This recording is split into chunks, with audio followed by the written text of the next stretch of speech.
Good morning, Stephen. Thank you so much for making time to talk to me today in this very busy week. Pleasure, Michaela.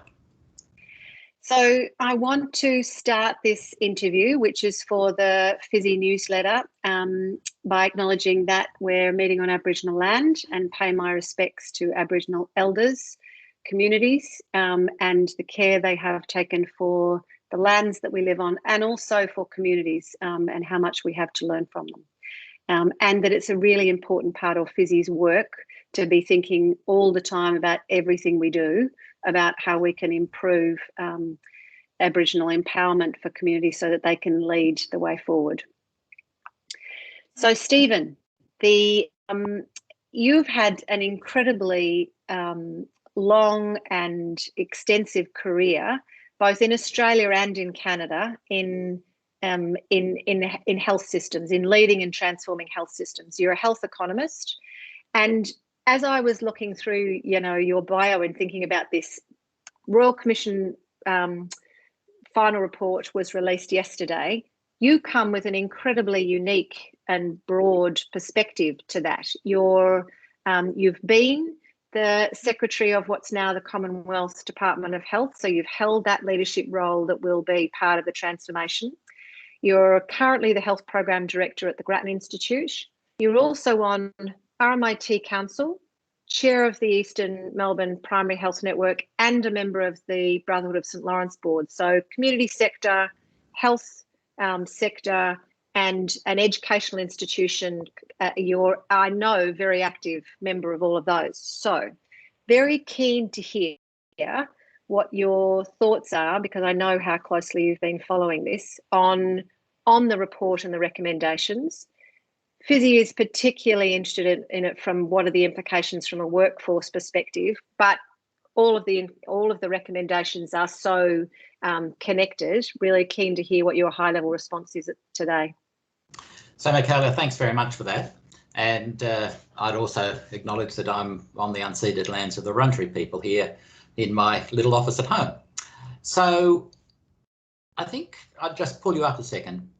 I don't think we should start with the workforce perspectives, although you did say everything's interlinked. What is transformational about the Royal Commission, and what needs to be transformational about the Royal Commission, is changing the whole frame of aged care. So it's about the rights of the older person, a right to access, a right to decent care, a right to dignity. There's a whole lot of things there that are really, really important. Now, the point is, you can only get there if you've got a competent, empowered, adequate workforce. Yeah. So the workforce is a critical, really, really critical enabler. In all of these health community services area, the quality that a client, a consumer, a patient experiences is critically determined by the workforce. Now, there are a number of elements of workforce that I'm happy to talk about, but there's the qualifications of the workforce, absolutely critical. Some of the work Fizzy is doing.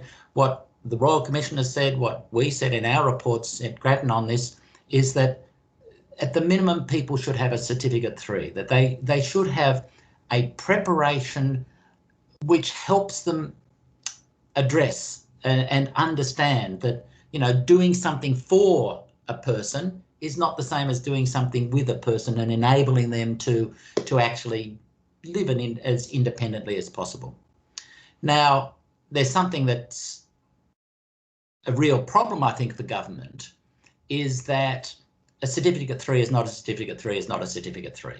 Although, it's all regulated and we've got these competency standards in human services, people-facing professions, are often very, very difficult.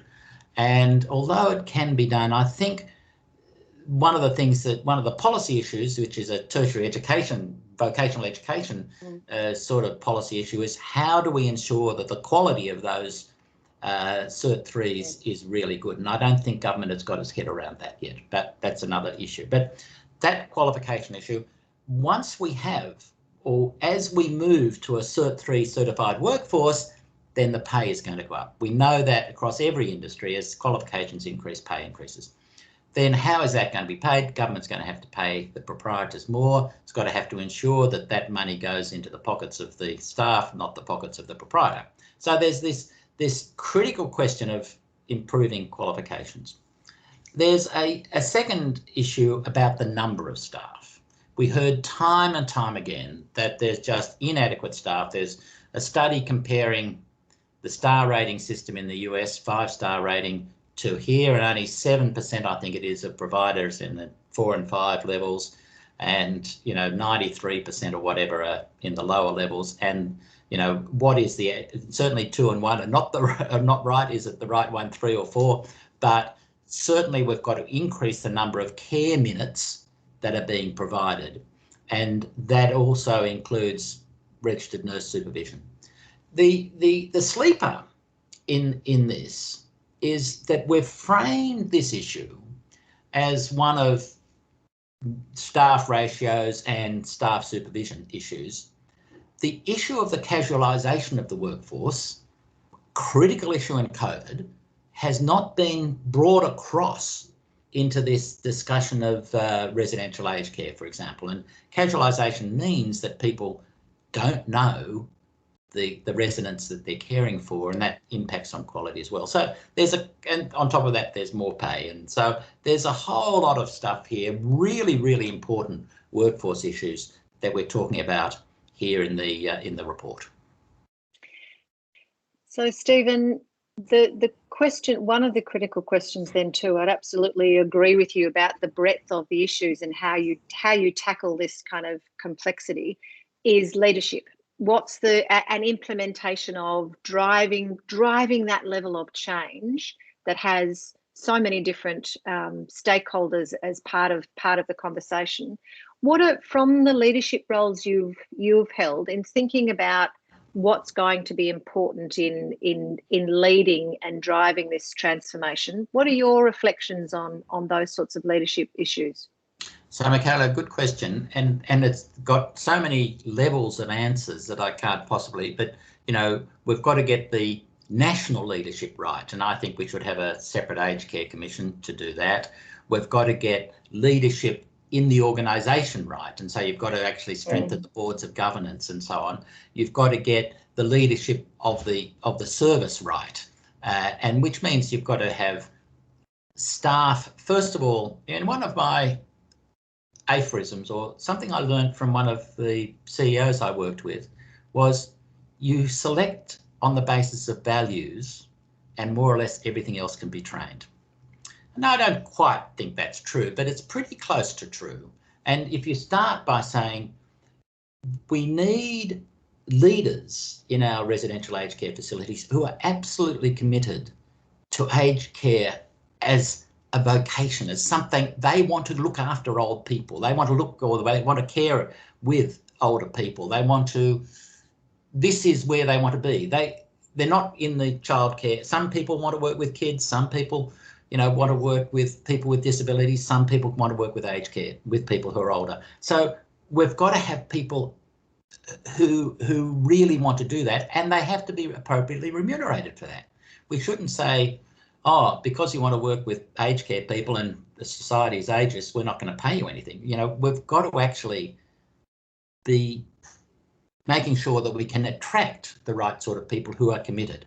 And then we've got to help them do that job. We've got to actually help them with leadership training. We've got to help them with the right governance arrangements. We've got to help them with staff development and so on.